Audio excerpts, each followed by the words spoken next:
Indiana's 9-0 Republican congressional redistricting map passes the Senate committee and heads to have its future decided in the Indiana State Senate itself. The Supreme Court argues over the president's constitutional right to fire federal employees at the Federal Trade Commission and beyond. And tensions rise between the United States and Venezuela amid confident and controversial social media posts and posturing. I'm Tony Kinnett, host of the Daily Signal's Tony Kinnett Cast, syndicated nationally at 7 p.m. Eastern. It is Tuesday, December 9th, 2025. This is the Daily Signal's top news in 10. After 11 hours in session yesterday, the 9-member election committee in the Indiana Senate took the redistricting bill that provides a more likely 9-0 Republican map to the rest of the Senate after the House passed it earlier this week, passing the bill with a 6-3 vote. All Republicans except for Indiana State Senator Greg Walker voted affirmative. Greg Walker voted alongside Senator Fatty Kudora and J.D. Ford, two Democrats, to vote against the measure. 127 people testified against and in favor of the redistricting map, each person being provided 2 minutes to speak. Here's State Representative Andrew Ireland and friend of the show talking to CNN about the day's events later on. Representative, thank you so much for being with us. First off, can you tell us why you support redistricting? Yeah, so, at the end of the day, this is really a federal issue, and it's a response to what's going on in other states. You look at states like California recently, but even before that, our own neighbor, Illinois, one of the most brutally gerrymandered states in the country, and it was done with the intention of taking Republicans off of the map. So Indiana is stepping up and responding and saying that, we're going to play the game by the rules the Democrats have set, and that we're going to help level the national playing field by redistricting. And that's exactly what we're doing now. So there are, in the State House, differing opinions among Republicans about whether this should go in the way that you think it should.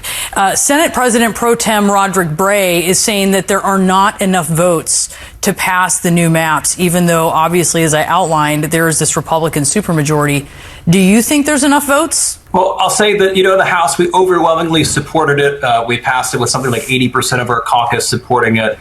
I would be surprised, honestly, at the end of the day, if this gets to the floor on Thursday in the Indiana Senate, that you don't see a majority of the caucus supporting it and pushing it over the finish line. I think you need 26. There are 40 Republicans in the Indiana Senate. While 127 people were given 2 minutes each to testify for hours and hours on the particular bill, there were hundreds of protesters packed outside in the hallways, chanting, singing, yelling, the works.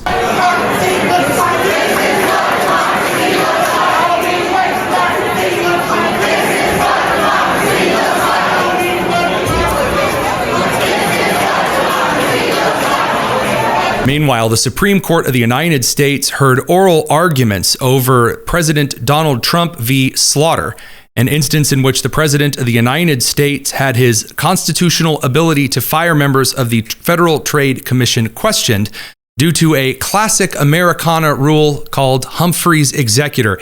Here's Senator Mike Lee of Utah to explain. I just finished watching arguments at the Supreme Court in a case involving the constitutionality of president's authority to fire executive branch bureaucrats. Now, Article 2 of the Constitution vests the president with the executive power and also the responsibility to execute the laws.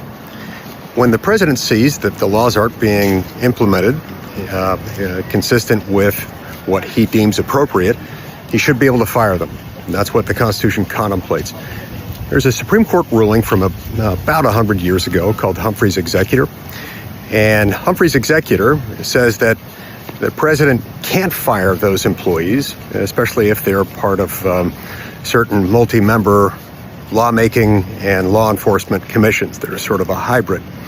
The Supreme Court appears dissatisfied with that, and it looks like there are 5, probably 6 justices who are ready to strike down Humphrey's Executor.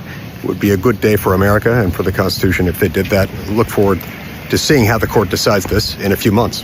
Two particularly interesting moments during oral arguments, one in which Justice Neil Gorsuch argued with Amit Agarwal, representing Rebecca Slaughter, pressed the counsel on just who individuals inside the executive agencies inside the federal government answered to. Referring to Justice Gorsuch, as we understand it, is not just based on this court's recent decision in Trump v. United States. It goes all the way back to Marbury v. Madison, and Marbury does not use the term conclusive and preclusive, but it absolutely says... And neither does Humphrey's. It uses quasi things. It talks about the distinction between authorities that are vested in the president and the president's powers in the constitutional sense, and executive power in the constitutional sense. And it actually cites Marbury v. Madison for that. Oh, sure, I would hope it would. For that proposition. Yeah. And Marbury itself distinguishes in the context of removability of federal offices. I guess I'm just wondering, are we going to get, if we take your theory to backfill Humphrey's and go down this road, how are we supposed to decide which powers are exclusive and for your purposes, as you understand it, not as I understand it from Trump v. United States, but as you understand it, what powers are going to fall in and what going to fall out? Are we going to have just as much litigation over that as anything else we might do in this case? I don't think so. We've had this modern era of traditional independent agencies for a long time. We haven't had any precedent ever striking them down, and this court has not been, as far as I know, overwhelmed with difficult questions of line drawing. In fact, from 1935 to 2025, we had pretty much unanimity among courts that traditional independent agencies are fine. To go back to... You haven't had a lot of litigation over Humphrey's and its limits and its boundaries, and I mean, seal of law, you invoke it as a great decision. We've had a lot of litigation. We do invoke seal of law as a great decision. We're always going to have litigation over the separation of powers, aren't we? There will always be litigation, absolutely. But the point is that this court's precedents affirming Congress's authority to work with presidents to create traditional independent agencies has not generated any significant problems, still less insurmountable problems. Thank you.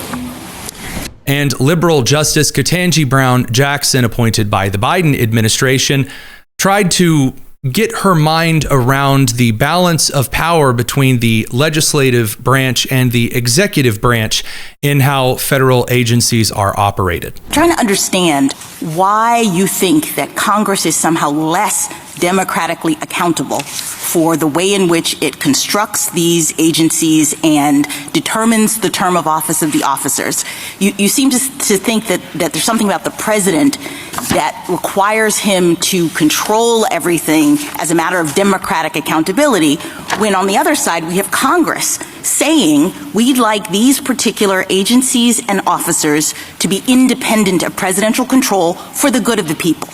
We're exercising our Article I authority to protect the people by creating this independent structure. And I don't understand why it is that the thought that the president gets to control everything can outweigh Congress's clear authority and duty to protect the people in this way. And the President of the United States continues to assert that the kinetic strikes and other military movements in the South Caribbean are saving American lives. So every boat we knock out of the water, every boat, we save 25,000 American lives. That was a boat loaded up with drugs. I saw the video. They were trying to turn the boat back to where it could float.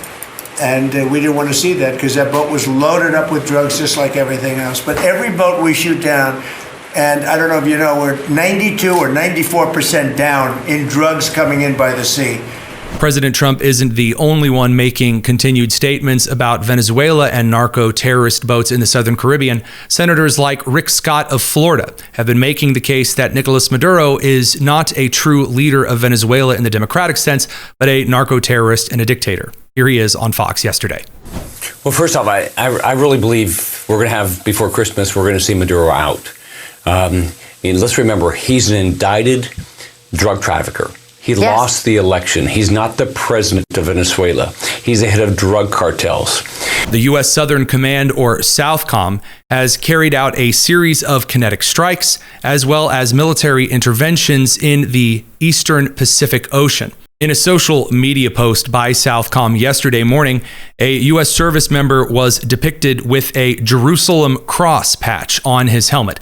the same Jerusalem cross which adorns many of the Christian buildings in Jerusalem, and also a tattoo depicted on the chest of Secretary of War Pete Hegseth. This is what has a lot of individuals, officials, pundits in the United States on the left side of the aisle upset, suggesting that there has been a violation of the First Amendment of the United States in which the U.S. Southern Command had somehow suggested Christianity as a federal position by a soldier wearing a patch on his helmet. Meanwhile, the New York Post is reporting that U.S. troops are amassing on Puerto Rico, their final destination, or if they are to be used at all, or if this is a training exercise, is not yet known. In perceived response to the United States and Southcom posting and making statements, moving troops around in the Caribbean, the Venezuelan government released a video posturing about its military capabilities. Hace falta más que valor para enfrentar a la muerte. Puedes correr, pero no puedes esconderte. Mi mente es un cóndor en picado con la carnada. Hacia la cadena alimenticia de esta música. De repente se trata. Now, believe it or not, there are a few issues and inconsistencies with this particular video posted by Venezuela,